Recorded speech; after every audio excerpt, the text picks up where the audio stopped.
Gjatë kohës kur kanë për shembull këto aparatet fikse, siç thonë popull protezat, sepse po mundohem që të kuptohem sa më shumë, a mund të dëmtojnë diçka me ndaj ushqim të fortë që është ma krokant, ti vetëm gjatë kësaj faze ti eliminojnë që ato ushqime të forta, domethënë gjatë trajtimit ortodontik se mund me dëmtues. Ato normalisht janë që kanë ngjiten, madje edhe nuk ka që gryhet dhami për mi ngjit aparatet ortodontike fikse. Vetë ekzistojnë domethënë preparate speciale, ngjitsa që ngjitsen. Edhe zakonisht kur ndjeket protokolli i rregullt i ngjitjes briketave dhe pacienti i përcjell rekomandimin nga ortodonti, zakonisht nuk kanë probleme që mirojnë një signifikante briketat.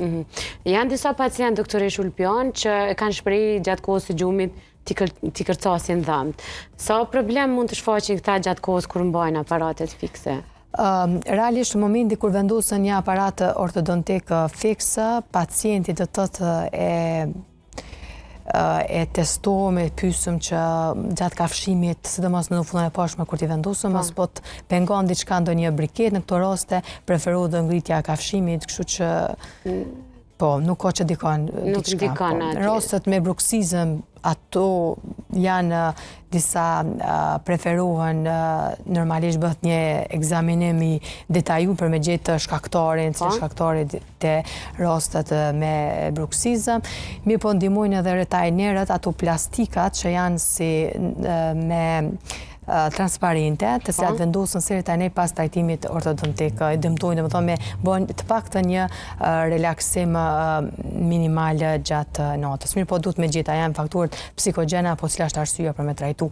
Domethënë me eliminu një shkaktarin, pastaj me trajtu bruksizmin, se është goxha një problematik e shprehur. Bruksizmi është kërcitja e dhëmbëve gjatë natës.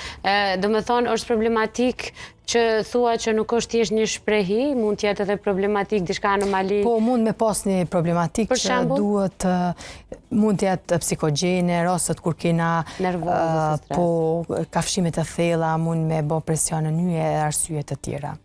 Po ekziston, nuk është që ortodoncia merret këtë lëmi, ekziston më shumë një farë trajtim multidimensional, për marrë fillimisht të shkaktari, pastaj edhe me trajtu.